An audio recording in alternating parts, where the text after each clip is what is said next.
This is a brief overview of an AiM EVO4 data logger with a GT320 steering wheel and an LCU-ONE Lambda controller here, so you can see the Lambda sensor here. I will go ahead and power on the unit itself, and the LCU-ONE diagnostic light is now flashing green, and you can see it's going to scroll through the home screen here of the firmware and the connected devices. Then it's going to come to this home screen here that's going to show the Lambda, the AFR, the sensor temperature, and the diagnostic for the Lambda circuit. However, until the sensor gets the temperature, it'll show default values here of 1 Lambda and 1184 temperature.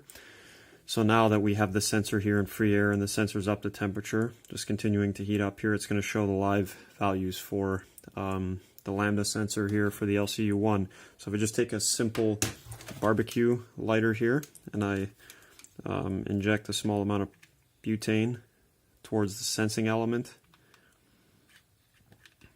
that can cause the sensor to go rich. So you can see there, can cause a Lambda of approximately 1.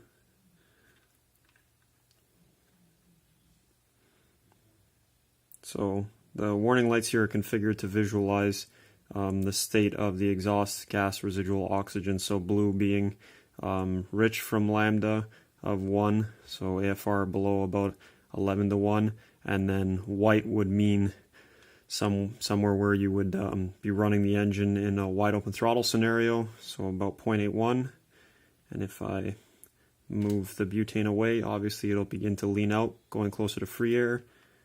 And let's just try and keep it hovering close to 1 here, and it'll show white warning lights. And then as it goes slightly rich,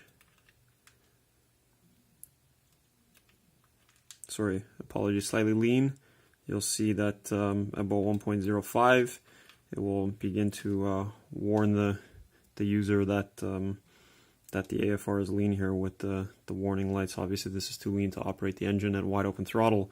So this is a graphical way of simulating what a typical motorsports AFR gauge would do in terms of showing using different lighting colors. The AFR for this particular LCU-ONE controller. So if I just bring the controller into view here, you can see the LCU-ONE controller connected via data hub, a CAN data hub for the EVO4 there, and there is a diagnostic light here that's currently showing green, connected to this Bosch LSU sensor. That was a summary of EVO4 with a LCU-ONE connection.